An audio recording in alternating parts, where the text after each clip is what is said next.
E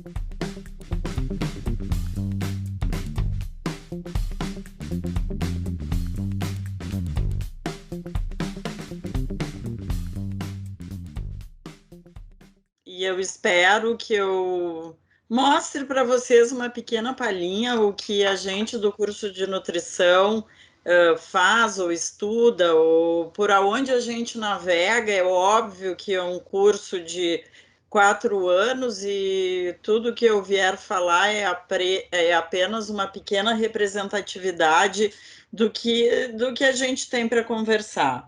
Mas o que, quando a coordenação me convidou, principalmente no nome da professora Denise, para a gente conversar sobre isso, é sobre o que vai acontecendo aí com o nosso mundo. A gente sabe que nós temos números um pouco tristes, vamos dizer assim, do aumento de peso da população e o que a gente precisa fazer então, para melhorar isso. Eu vou abrir o meu material, vocês me digam se está tudo ok, se vocês estão vendo, tudo ok, Dê? Ana, sim. Regina, acho que está vendo também. Todo mundo vendo? Eu estou vendo. Sim, sim. Ok. Só acho que pode ampliar, eu acho que botar em modo de modo apresentação. Uhum.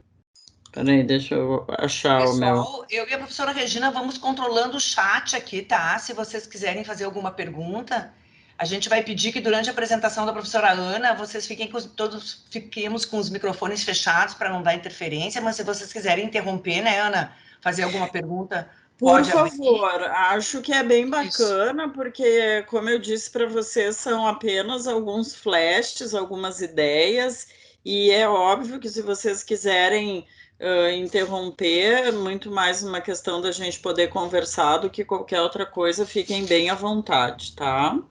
Ana, Acho que tem essa uma é a ideia. colocação no chat aqui que tem o áudio está muito baixo, não sei se tu tem como aumentar um pouquinho o teu volume aí. Tá. Vejam se agora melhorou. Melhorou? Para mim tá bem. Tá bom. Tá, ótimo. Bom, gente, então é isso, ó. Dietas de moda emagrece ou não? A primeira coisa que eu preciso falar e que eu comecei falando, então, eu também não me apresentei, a professora Denise me apresentou, eu dou aula no Unicinos já faz 20 anos, e nessa trajetória, toda vez que a gente vai passar para o próximo semestre, a gente é obrigado a renovar as nossas aulas no sentido de atualizá-las. E eu vou dizer para vocês que cada vez eu fico mais triste porque esses números, principalmente nesses últimos 20 anos, não param de crescer. Tanto é que esses números dentro do mundo são chamados então de globesidade, que na verdade chama-se uma pandemia, porque significa dizer que todos nós, de alguma maneira, estamos vivendo neste ambiente com excesso de peso. E aí, pensando, né, que nós já somos quase 7 trilhões de pessoas, e o que já tem hoje computado em relação a números, tá? No mundo todo, já tem em torno de 39% da população com excesso de peso, esses dados já são antigos, de 2018, 13% desta população já tem obesidade, e há 20 ou 30 anos atrás, como vocês estão vendo aqui, né, ela triplicou desde 1975, isso não para de crescer. E nós fomos treinadas, nós que somos mais velhas, né, gurias, a gente foi treinada para trabalhar com outra população que não era obeso, e hoje cada vez mais esses números não param de crescer, inclusive no Brasil, que não tem, então, grandes tempos de excesso de peso. E aí, quando a gente está colocando essas questões de o que isso repercute, eu fiquei bastante impressionada com esse dado que diz o quê? Ó, dados de uma organização que chama Cooperação para o Desenvolvimento Econômico, uma análise feita em 52 países mostra que pelo menos 8% dos custos de saúde dos países estarão envolvidos com o gasto com obesidade. Isso acomete mais ou menos mais de 90 milhões de vidas, reduzindo a expectativa de vida em 3 anos. E atualmente se tem muito mais obeso, 2 vezes pelo menos mais obesos do que desnutridos. E há 20, 30 anos atrás, talvez vocês nem fossem nascidos, não era assim. E o pior de tudo é o que diz aqui, ó, não há sinais de que a obesidade em larga escala vai desaparecer tão cedo, ou seja, economicamente vai ter um impacto e, sem dúvida, o pior é para a saúde dessas pessoas. Então, quando a gente fala em excesso de peso, a gente já pensa assim, ó, que problemas isso traz? São inúmeros, né? A gente pensa na pressão alta, no colesterol e triglicerídeos aumentados, na diabetes tipo 2, nas doenças do coração, no AVC, né, no derrame, depois tem doenças da bexiga, a apneia do sono, que é a pessoa ter não conseguir dormir direito porque ele vai ter falta de ar e pode ter problemas respiratórios, todo mundo está ouvindo falar nisso na pandemia, tem muitos tipos de cânceres implicados com isso, dor ósseas, cartilagens e uma série de doenças que seriam evitáveis se essas pessoas não tivessem excesso de peso. Daí a gente pensa o seguinte, ok, estão comendo mal, estão engordando, precisam melhorar, tem que fazer dieta. Essa é a premissa. Então vamos começar por aqui, ó. Todo mundo sabe, ou pelo menos quem já tentou, ou já viu alguém tentar, ou tem um amigo, um familiar, ou alguém da família envolvido com isso, sei lá, da sua relação, fazer dieta é muito difícil. Todo mundo precisa comer todos os dias. O que que significa? Eu não posso dizer assim, ó, eu até... hoje de manhã eu atendi uma paciente que perdeu o cachorrinho dela na praia e ela fez uma promessa que se ela achasse o cachorrinho, ela prometeu, ela disse para Deus que ela não comeria mais doce. Isso já faz um mês. Ela achou o cachorrinho e é óbvio que ela não conseguiu pagar a promessa porque ela fez uma promessa de uma coisa muito difícil, né? Ok, ela pode trabalhar mais forte para isso, mas é porque ela prometeu uma coisa que é muito maior do que ela. E é isso, ó, todo mundo tem que comer. Ela pode ficar sem doce, ela poderia ficar sem doce, mas não dá para dizer eu não vou comer hoje. Não devemos dizer isso. E aí a gente vai ver alguma coisa sobre isso. E ainda um pouquinho mais complexo que a gente tem fome a cada 2, 3 horas, 4 horas, dependendo de como me organizo ou não em relação à minha alimentação, e eu preciso decidir como ou não como, como ou não como. Mais do que isso, comer é um ato social, faz parte de uma convenção. O que que significa assim, ó? Bom, antes eu saía para comer com os meus amigos, antes a gente saía para almoçar com o teu colega de trabalho, com o colega de trabalho, antes a gente ia almoçar no final de semana lá na mãe, na família, coisas dessa ordem. Com a pandemia, a gente continua comendo e comendo em casa. E é óbvio que é muito mais saudável, não só na questão física, mas na questão emocional, se eu sentar com a minha família. E isso significa dizer que comer é um ato social. Então, eu não posso me trancar no quarto e dizer agora eu não vou comer nunca mais. E outra coisa que a gente diz que é muito antissocial existe pessoas que fazem isso, levar a sua comida, por exemplo, para uma festa, tá todo mundo lá comendo salgadinho ou comendo o que for, e a pessoa tá lá comendo, sei lá, 2 ovos e um peito de frango. A gente acha, no mínimo, bizarro, para não dizer outra coisa. Então, fica muito fora do contexto. E o comportamento alimentar, que significa tudo isso que está envolvido com o nosso comer, ele é o principal e mais complexo componente do estilo de vida. Eu como o que, quanto, quando, de que jeito, por que que eu gostava, não gosto mais, por que que antes eu comia, não como mais, eu como, não como, eu tô com fome, eu não tô com fome, eu tenho raiva, eu como, eu tô triste, eu não como.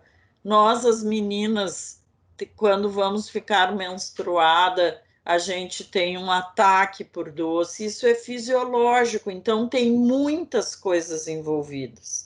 E como eu disse antes, eu não posso tirar, eu posso deixar de fumar, eu posso deixar de tomar bebida de álcool, eu posso deixar de me drogar, mas eu não consigo parar de comer e não é saudável.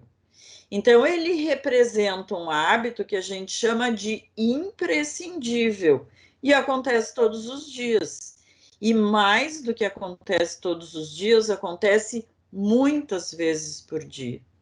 Então, fatores que envolvem esse hábito alimentar, que é o jeito que eu como e como eu me melhoro, como eu tenho uma aderência a um novo hábito, por exemplo, que nem essa paciente que eu falei para vocês, eu não vou mais comer doce, é muito frágil, ele se rompe com muita facilidade. Então, aquilo que eu prometi fazer, daqui a pouco não vai funcionar.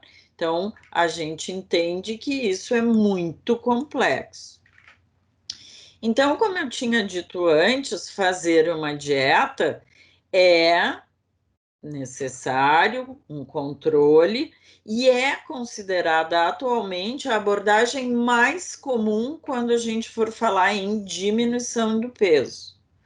Uma restrição alimentar, que é comer menos do que eu comia, leva sim a um emagrecimento, a uma perda de peso, mas não garante que eu vou conseguir manter esse peso perdido, a não ser que eu mude, a não ser que eu passe a me exercitar, a não ser que eu acredite naquilo que eu estou fazendo. Além de dieta, além de controle alimentar, existe também alguns medicamentos, mas eles também não garantem a manutenção desse resultado. Então, o que que a gente diz? Que trocar o hábito alimentar e manter-se assim, talvez seja a coisa mais importante para dar certo. Independente se eu tirei o glúten, se eu tirei o carboidrato, se eu fiz jejum intermitente, que é um pouquinho do que eu vim falar para vocês, certo? Então, pensem nisso, ó. Eu corto algumas coisas, mas isso não significa dizer que eu vou manter esse peso perdido, principalmente se o tamanho daquilo que eu me prometo fazer é muito maior do que daquilo que eu consigo fazer. E aí a gente pensa assim, ó, se existe dificuldade de fazer a dieta, e eu posso dizer de tanto tempo, há tanto tempo que eu trabalho com isso, que fazer a dieta, por mais difícil que seja, ainda é a parte mais fácil. Difícil é manter o peso emagrecido. Então, existem 1000 coisas que podem acontecer que faz com que o peso aumente de novo.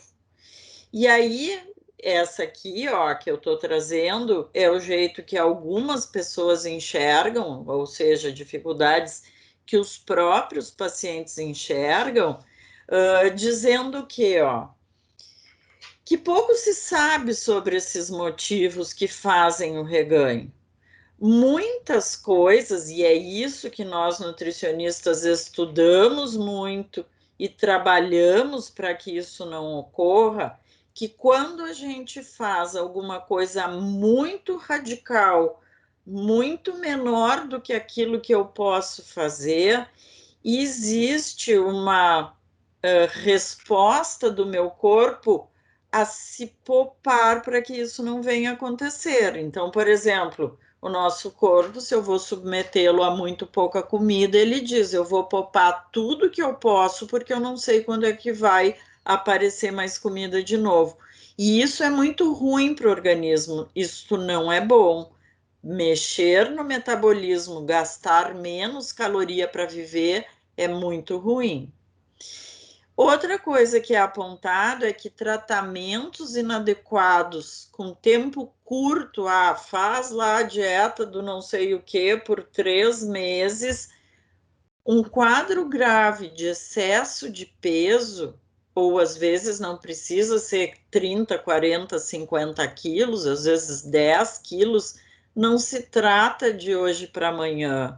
A pessoa não engordou em 2 meses, às vezes ela aumentou em 5 anos, em 10 anos, em 3 anos.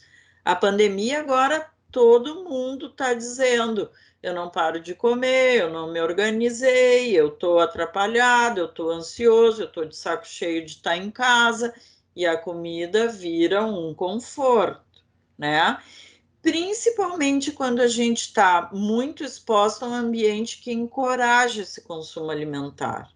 Ontem eu atendi um outro paciente e ele disse assim, ó, tu sabe que eu antecipei o meu Natal? Eu disse, por que tu vais viajar? Ele disse, não, porque agora eu estou comendo todos os panetones que eu enxergo no supermercado.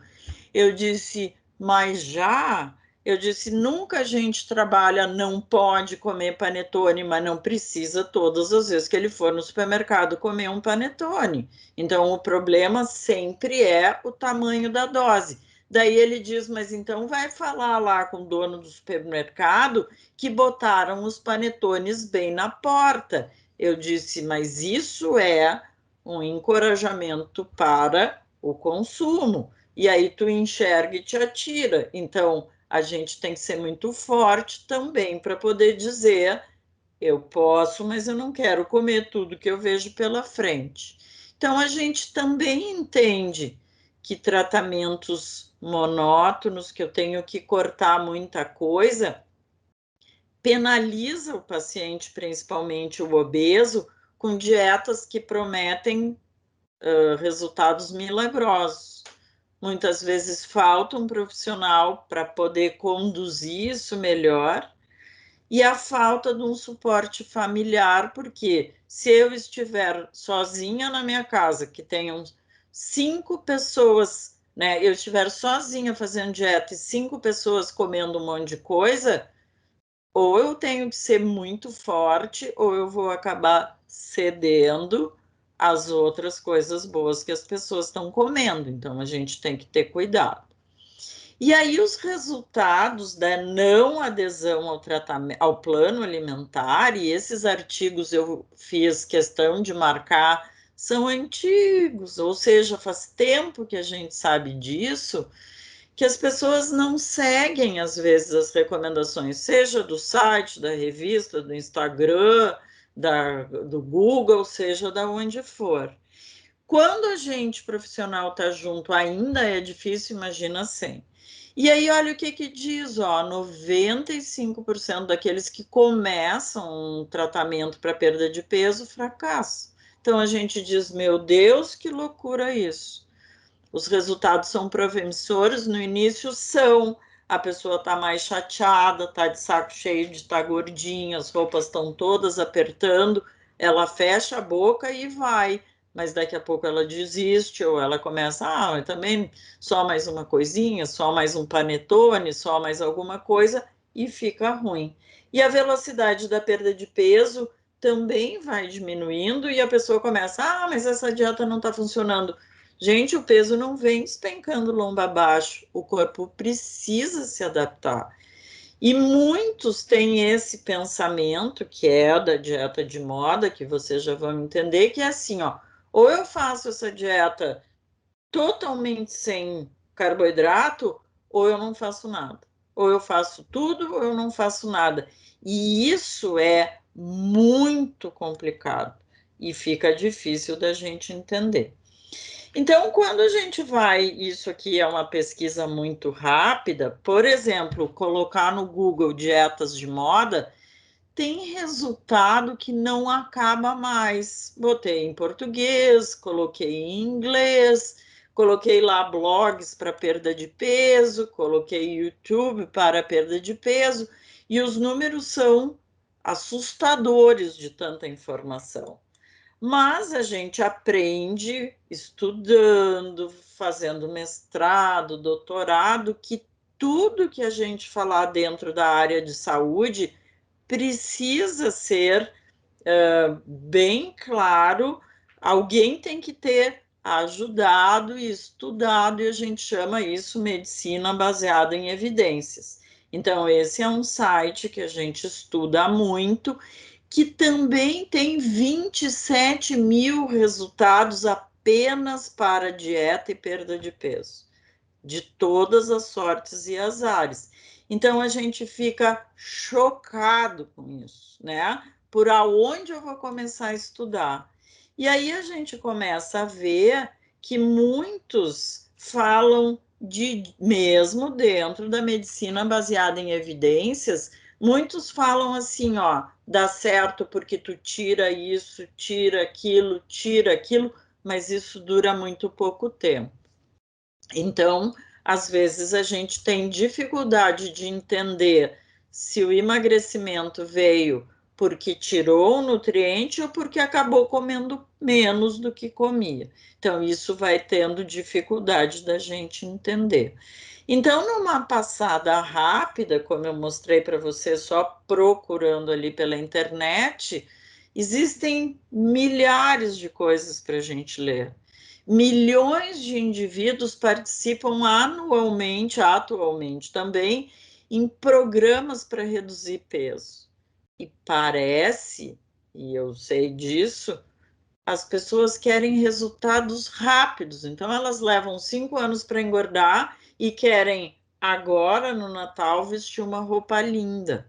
Infelizmente, não dá certo, né? Não vai acontecer. E aí as pessoas se desanimam, porque elas querem dormir gordinhas e acordarem magras amanhã. E aí tem uma falsa ideia, né, de que dietas malucas, que são as que a gente considera não saudáveis, podem dar certo, mas a gente sabe que elas acabam dando danos à saúde, principalmente danos nutricionais. E muitas vezes não condiz com o teu cotidiano. Eu não posso levar a minha comida para o trabalho e aí, ou para a faculdade, ou enfim, mesmo para dentro de casa, ou eu não sei cozinhar, ou não tem ninguém agora que me ajude, e eu vou criando expectativas irreais e logo eu paro de fazer aquilo que eu tinha me prometido. Então, dietas de moda, que eu acho que é o que vocês estão querendo ouvir, o termo dieta é derivado lá de uma palavra grega que quer dizer modo de viver, tá? Tem alguns dicionários que dizem que é uma dieta passageira, uma prática temporária com zelo exagerado, só posso fazer aquilo. O dicionário Aurélio fala que é um modo de viver, que tem relativo à alimentação e tem abstenção de alguns ou todos os alimentos, às vezes no caso de doença. Não tem um rigor científico, às vezes, para fundamentar que aquilo é verdadeiro ou não, e teoricamente os benefícios desaparecem com o tempo. Então, o verdadeiro sentido daquilo que a gente chama de dieta é um comportamento que se prolonga ao longo do tempo, deveria ser assim, adota um conjunto de ações que, se eu fizer diariamente, vai permitir que eu realmente consiga comer do jeito A ou B, tá?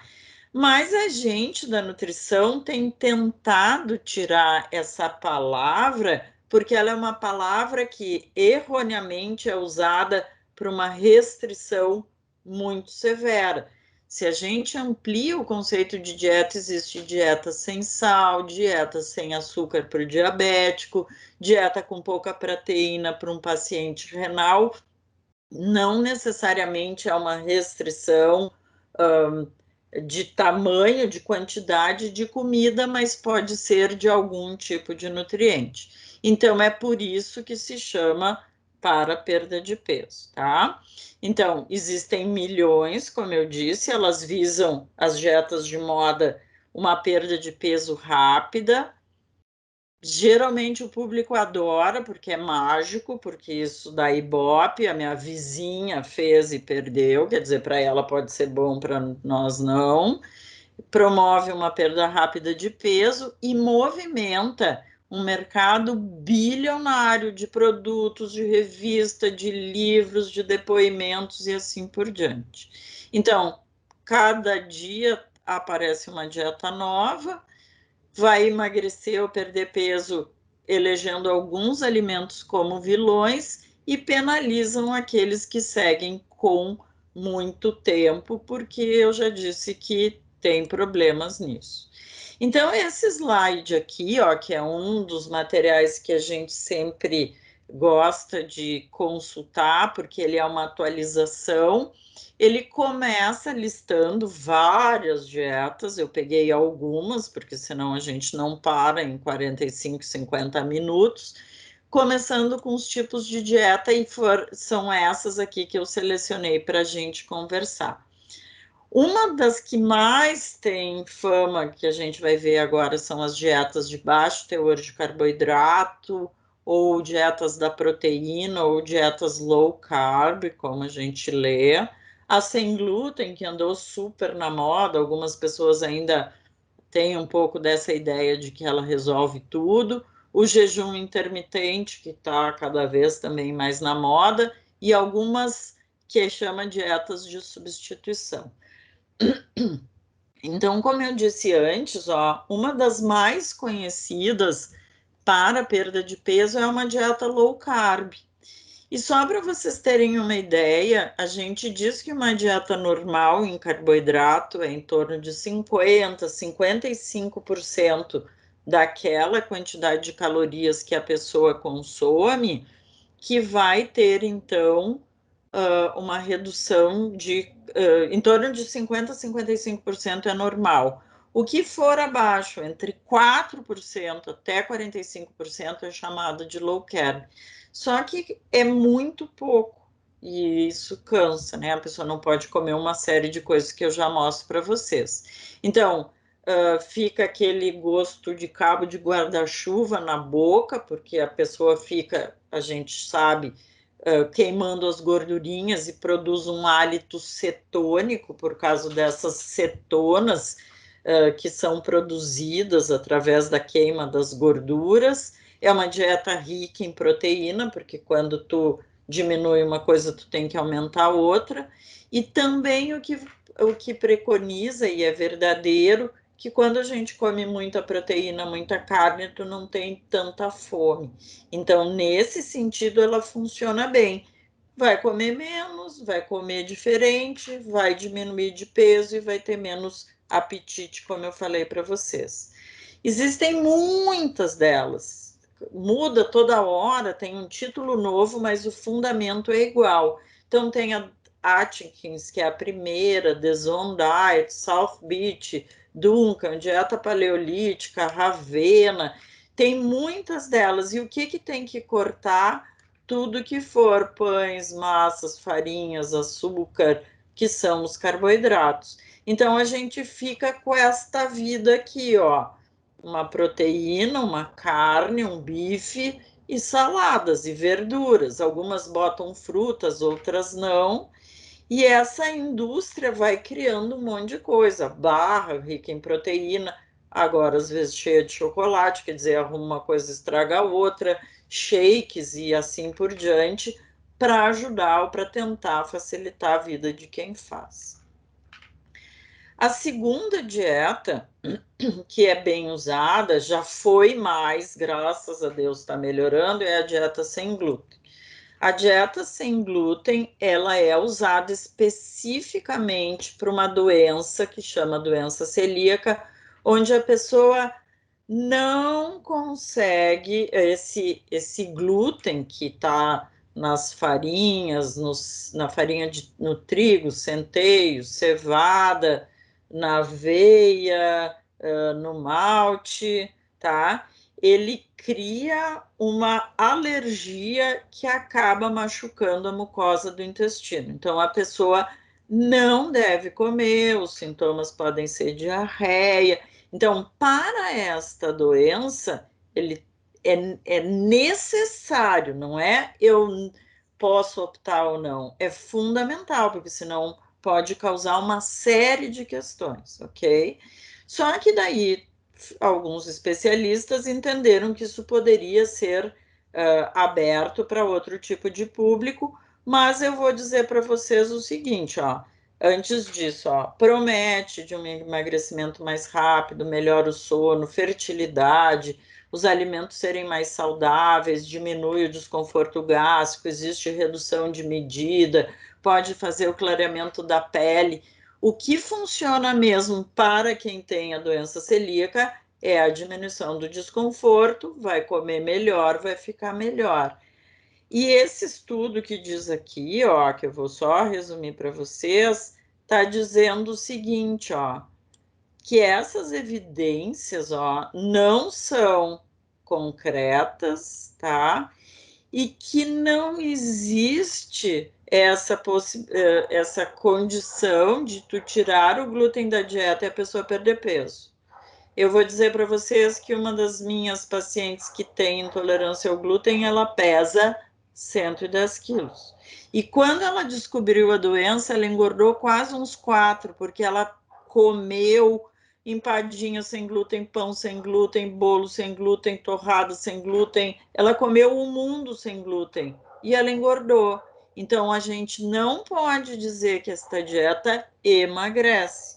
E eu tenho vários desses lá no consultório que são obesos, celíacos, que fazem a dieta, mas continuam comendo muito. Então, o que muda é a quantidade do que a pessoa está comendo. Uma das outras dietas e que vem sendo estudada ou se tornou popular em 2012 lá no Reino Unido, ó, com um livro, tudo começa assim, as pessoas adoram porque elas vão prometer coisas diferentes e aí vende pra caramba, o dono do livro fica super rico. Chama The Fast Diet, tá? Ou seja, ó, perder peso rápido.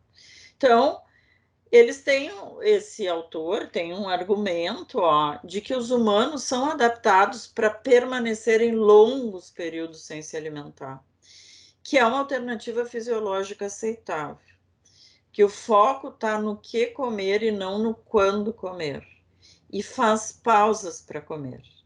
Eu fiz a minha formação no mestrado e no doutorado em cronobiologia humana, onde a gente estuda os ritmos biológicos, tudo aquilo que acontece frequentemente na vida, na Terra, no mundo, mas principalmente na pessoa, nos humanos.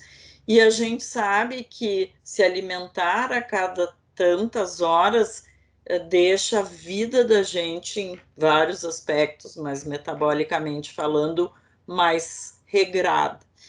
Então, isso que o jejum intermitente se propõe, que pode ser assim, ó, 2 dias consecutivos na semana, segunda, terça, quarta, quinta, sábado, domingo, faz uma restrição super severa de 500 calorias, para vocês terem uma ideia. Se eu comer um sanduíche, tomar um copo de leite com um pouquinho de Nescau, já são 500 calorias, se for um pão pequeno, se eu não botar muita maionese, eu não encher de bobagem. Então, como se fosse fazer no máximo uma refeição, e come normal para os outros dias, tá? tu reduziria 2 dias, mas também se nos próximos tu comer para compensar aquilo que tu deixou de comer, no meu entender, isso não funciona. Outra coisa seria comer um dia sim, um dia não, um dia sim, um dia não, com restrição de energia. Então, eu como muito, como pouco, como muito, como pouco. No meu entender, isso também não funciona. E o pior ainda, no meu entender, é jejum total por um período de tempo determinado, que pode ser de 8 a 24 horas, até as 24 horas, e pode acontecer de ter só uma refeição por dia. Eu também já atendi paciente que só jantava e ele estava lá para emagrecer. Então, e não existia essa moda de dieta de jejum intermitente. Então, cada vez mais me mostra que não é esse o caminho, que é isso que eu vou tentar responder para vocês. Um quarto jeitinho é: eu não almoço e vou tomar um shake mesmo, e geralmente os shakes são de proteína. Então eu fico pensando assim, tá todo mundo almoçando na minha casa e eu tô tomando um shake. Eu não gosto disso, eu acho que tu fica lá, parece o ET, o diferente, aquele que tá fora do grupo, e existem propostas, né? Shakes, sopas, barra de cereal, esse mundo hoje está ficando cheio de coisas que cobre. Eu não almoço e vou tomar um shake, eu não lancho e vou comer uma barra de proteína, que quando bem usada, ótimo, eu não sou contra. Nenhum desses eu sou contra, eu só sou contra se eu usar isso de uma maneira não organizada, que isso pode me fazer mais mal do que bem. Então, como eu disse para vocês, esse mundo aí das dietas de proteína e de shakes e de substituição, que são parecidos, né, tá ficando cheio. Então, o que que eu poderia dizer para vocês em tudo que eu estudo, tudo que eu acompanho, tudo que eu vivencio lá no meu consultório com a prática clínica? Que dieta muito restritiva. Eu tiro o carboidrato, eu tiro o pão, eu tiro a massa. Numa vez eu recebi uma bobagem que é assim, corta as bolachas, corta o pão, corta o bolo, corta a farinha, corta a massa e corta os pulsos também, porque a pessoa não aguenta muito tempo. E aí diz o quê? Dietas muito restritivas, artificiais e rígidas, não permitem aderência satisfatória ao tratamento. E quem diz isso é a Diretriz Brasileira de Obesidade, da Associação Brasileira para o Estudo da Obesidade e Síndrome Metabólica, que são essas doenças também relacionadas com excesso de peso. Então, a gente costuma dizer o quê? Que isto pode emagrecer, se a pergunta é emagrece, eu até vou dizer que dieta da proteína emagrece. Emagrece. A gente consegue manter por muito tempo alguma coisa que eu saí de uma restrição desse tamanho e fui comer, que nem a minha paciente, ela fez uma restrição, passou 2 dias com uma dieta detox, e ela hoje me contou isso. Eu disse, por que tu não me perguntou antes? E aí ela comeu tudo o que queria e não queria no final de semana. Resultado, ela chegou na consulta quase 1 quilo mais gorda. Triste, braba com ela, chateada, porque isso começa a fazer um efeito sanfona, né? E teoricamente eu perguntei para ela, por que que tu não me perguntou? Porque eu achei que tu não ia gostar do que eu fiz. Eu disse, pelo menos tu já sabe como é que a gente se organiza melhor. Eu disse, eu não sou contra, eu só acho que a gente administra para quando tu tiver melhor. Nesse meio que a gente está super estressado em casa, não acho que é hora de cortar muita coisa.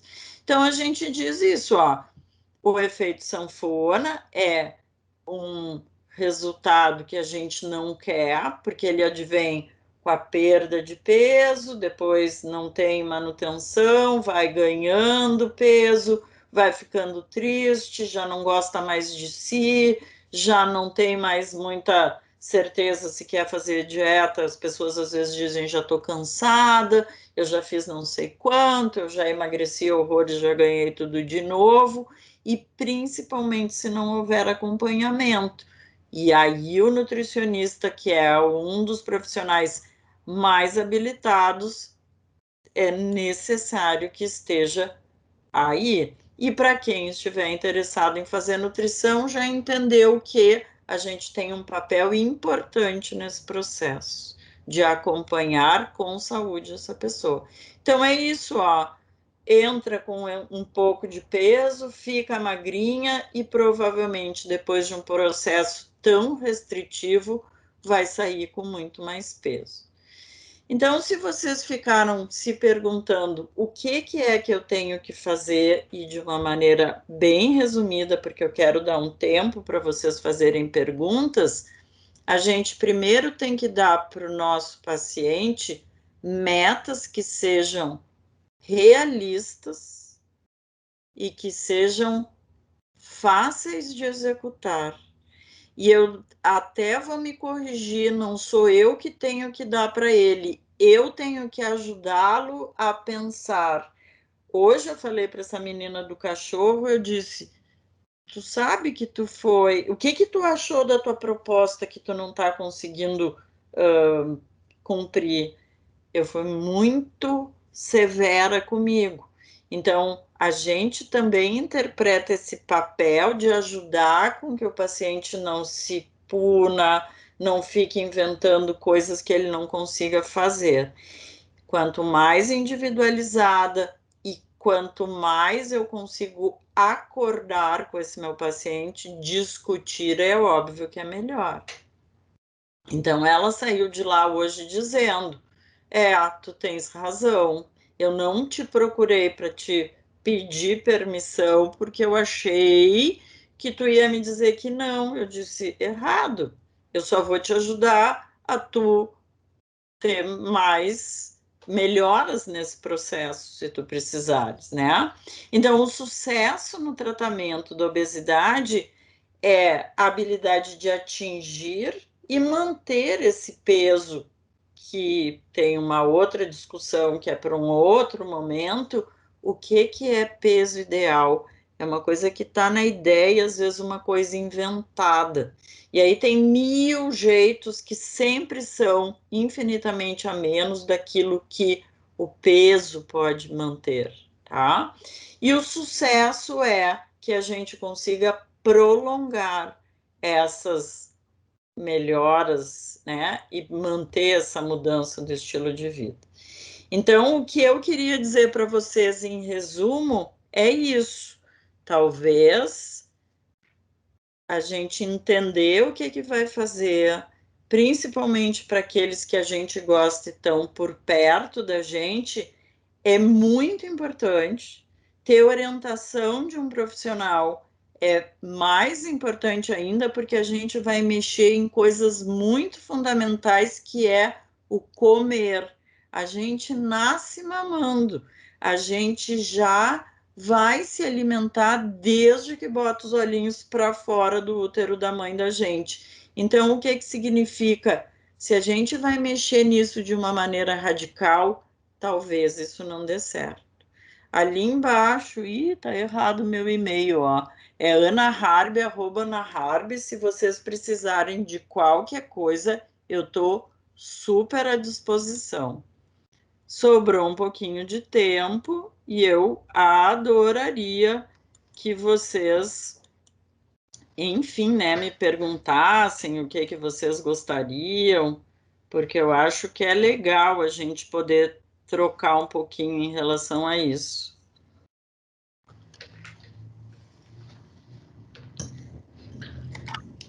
E aí, dúvidas?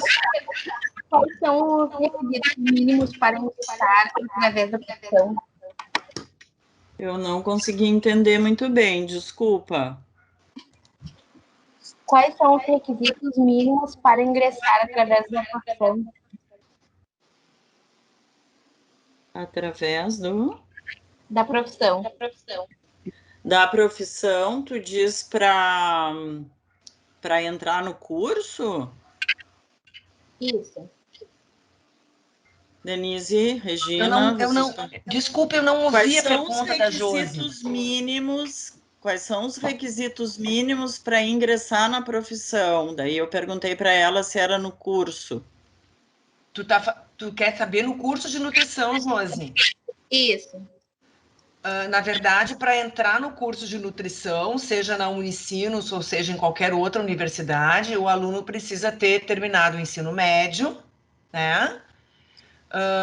E ter ou entra por vestibular da própria universidade, ou a gente utiliza a nota também, pode ser utilizada a nota do Enem, né? Isso se o aluno nunca esteve na universidade. Também é possível fazer um ingresso extra-vestibular, que são aqueles alunos que estão cursando um curso de nutrição, por exemplo, em outra universidade, querem trocar para Unicinos ou para outra. Ou estão em algum curso que não seja da nutrição, por exemplo, eu estudo engenharia e quero trocar para nutrição. Então, eu posso fazer um ingresso sem passar por vestibular. Eu não sei se era essa a tua pergunta. Foi respondido sim, obrigada. Tá bem. Que mais, gente? Alguma coisa sobre o que eu falei? Alguma coisa que não ficou clara? Era mais ou menos o que vocês esperavam ouvir? Como é que foi? Vocês aproveitem, porque a professora Ana Harvey eu nem apresentei no início, porque eu sabia que ela ia falar, porque eu já trabalho com a professora Ana Harvey há muitos anos, então eu já sei tudo que ela pensa. Eu sabia que ela ia dizer, ela é doutora em cronobiologia, né? Que é uma área do conhecimento super importante e que circula todas as questões de comportamento alimentar, comportamento de sono, comportamento de estilo de vida. Então, vocês têm aí uma especialista para perguntar. Eu queria saber uma dica de alimentos para começar uma dieta. Olha, eu poderia dizer a grosso modo, tá, Paola? Que a coisa mais importante é talvez diminuir o tamanho da porção, tá? Que o que eu tentei dizer o tempo inteiro, a gente. É muito pouco tempo para falar sobre isso, mas era a minha intenção. Que essas coisas que a gente tira isso, tira aquilo, não dá certo, não dura. Se tu mudares radicalmente, eu diria assim, ó, quando eu atendo um paciente, eu fico muito feliz quando ele me diz assim, ó, nem parece que eu estou em dieta, porque eu fiz, sabe o quê? Peguei exatamente o que ele come e monitorei e administrei o tamanho da dose, reorganizando entre o dia, protegendo aquele horário de mais fome. Então, em resumo, eu poderia te dizer: diminui o tamanho da dose que tu já vai ficar bem contente. Claro que a gente tem que cuidar, porque às vezes diminuir o tamanho da dose não é eu estava comendo, eu nem sei, né? Daqui a pouco tu come 2 colheres de arroz e tu vai dizer, tá, e aí eu vou ficar com o quê? Com uma colher só, meia colher, vou tirar o arroz, daqui a pouco tu tá comendo muito pouco. Então, isso é uma visão muito ampla, né? Que a gente, por isso que é importante quando a gente pode consultar com profissional para a gente ajustar esses detalhes. Ok? Respondido, Ok. Paola? Respondido, muito obrigada. Imagina. Faz diferença trocar o açúcar? Opa, peraí. Faz um longo tempo que tomo café com adoçante e acabei me acostumando. Anderson, assim, ó, para caloria faz diferença. Por exemplo, se a gente levar em conta que um sachê de açúcar, aqueles que a gente toma lá na cafeteria, tem 20 calorias, tem gente que usa meio sachê, tem gente que usa 3 numa titica assim, então caloricamente faz. Se tu abusa do adoçante, o que que é abuso? Eu já ouvi alguém botar num cafezinho 40 gotas. Isso é um absurdo de número. Se tu tomar 10 cafezinhos durante o dia e cada cafezinho tu usares 40 gotas é um absurdo. Então, se tu tens uma moderação e tu não hiperabusa do consumo de adoçantes, está tudo certo, porque a gente também, nós seremos, né, essas gerações que vem vindo, o adoçante começou a ser usado, eu já era aluna, né? Tá, então 3 ou 4 gotinhas, Anderson, tá super de boa. E faz diferença, sim. Ok? E quem tem uma doença que nem o diabetes, eu não digo que a pessoa é obrigada a usar adoçante, mas o que ela não deve é usar o açúcar. Então, às vezes a gente usa tão doce, tá tão fora do contexto que tu vai ter que ir tomando doses maiores e não é a ideia, né? Então, tudo de novo tem um negócio que chama bom senso e moderação. Ok? Que mais?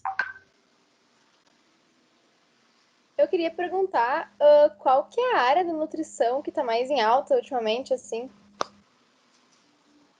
Eu acho que as coordenadoras respondem melhor que eu. Eu tenho a minha visão. Eu vou puxar sempre para a área clínica, que eu sou nutricionista da área clínica, consultório, né? E não só a área clínica trabalha com hospital, trabalha bastante com consultório. Hoje tem bastante nutricionista, mas eu vou deixar as coordenadoras do curso responderem.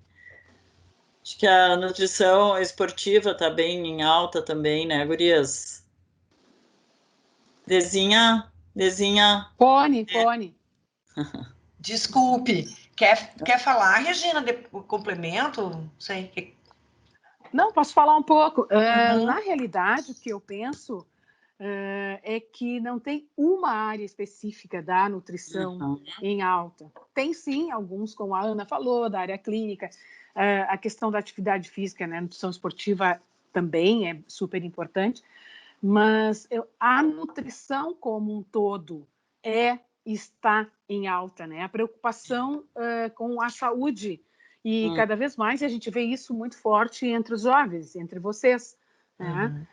Preocupados com a questão saúde, comportamento alimentar, a busca por essa nova forma, né? Ou forma ideal de viver e se alimentar. Então, eu vejo a nutrição como, na realidade, um campo de muitas possibilidades, né? E no nosso novo currículo, a gente fez um olhar bastante acentuado sobre o alimento, né? Que é desenvolver alimentos para a saúde, pensar em alimentos que promovam essa condição de saúde do indivíduo. Então, eu vejo como todas elas dão a oportunidade de um excelente trabalho. Depende também da habilidade, né, de cada um. Tranquilo. Só fazendo complementando o que a professora Regina trouxe, eu também sou nutricionista clínica de formação, mas por ser professora do mestrado também na área de alimentos, de nutrição e alimentos, também tenho, né, me aproximado muito da área de alimentos, de desenvolvimento de alimentos para a saúde. Isso que a professora Regina trouxe, tem surgido muita oportunidade para os alunos trabalharem na indústria de alimentos hoje, né? Buscando uma melhoria, auxiliando o engenheiro de alimentos a desenvolver um alimento mais saudável, exatamente por conta de todo esse olhar que a professora Regina trouxe, do bem-estar e desse olhar de buscar uma saúde melhor. Então, é uma área bacana também da nutrição. E acho que, concordo com a professora Regina, eu acho que a nutrição hoje, imagina, no tempo que nós nos formamos, a gente só podia trabalhar em hospital, em posto de saúde, ou em refeitório de grandes empresas, ponto. A gente não tinha mais opção. E hoje é imensamente grande o leque de possibilidades que o nutricionista tem para se encaixar no mercado de trabalho, né? Inclusive a docência em nutrição é uma área importante também, que tem crescido, e quanto mais a gente estuda a área da pesquisa, mais e mais campos se abrem, né?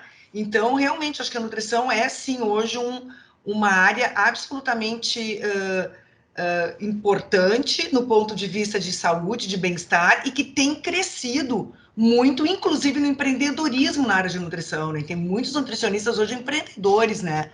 Que empreendem restaurantes, empreendem consultorias para empresas na área de gestão. Então, tem muitas opções, né? E outra contribuição, né? A nutrição, a ciência da nutrição, ela perpassa por todas as fases da vida de uma pessoa. A gente tem nutricionista que faz, que trabalha com a infância, que trabalha com o adulto, que trabalha com a terceira idade, né? Na base, por exemplo, do trabalhador, né? De grandes refeitórios, que é fundamental uma alimentação para ele render bem, quer dizer, a nutrição é uma ciência tão grande, vem mudando tanto e tem sido cada vez mais necessária, e é óbvio que eu vou dizer que é apaixonante, né? Não tenho dúvida disso. Oh, isso aí. Certo, muito obrigada. Imagina. E assim, né, a professora Regina, eu vou falar pela professora Regina também, assim, a gente está super à disposição, nós como coordenadoras do curso, né, se vocês quiserem maiores informações sobre o curso, né, entrem no site Nutrição Unicinos e vocês vão ver lá o e-mail da professora Regina, o meu e-mail, a professora Vanessa também é outra coordenadora de São Leopoldo, manda um e-mail para nós e a gente conversa pelo Teams agora é pelo Teams, tudo é pelo Teams, pelo Google Meet, pelo Zoom, né? A gente faz uma conversa com vocês, explicando o curso, enfim, a gente está super à disposição também, se vocês tiverem interesse. Isso aí. E eu também, se vocês precisarem de alguma coisa, óbvio que para o assunto, mas a gente ajuda. Certo? Então, a gente vai agradecer, né, a presença de todos e Isso. Estamos, sim, à disposição para qualquer dúvida, né, quiserem conversar com qualquer uma de nós, entrar em contato, né? Que bom ter vocês aqui conosco nesse momento. Legal. E mais uma vez, Ana, muito obrigada, Ana. Imagina. Professora Denise, muito bom. Professora Regina, obrigada pela parceria aqui. Professora Ana, né, de novo, também agradecer pela super parceria sempre. Obrigada. Agradecer vocês pela atenção também. Tem então, muito encerrar. Alguém tem mais uma muito pergunta? Obrigada pela aula. A gente vai encerrar. Oi? Obrigada. Queria agradecer pela aula. Ah, legal. Obrigada. Que bom. Muito obrigado pela aula. Ajudado. Tchau, gente. Foi um prazer. Muito legal, muito obrigada. Tchau. Tchau. Obrigada.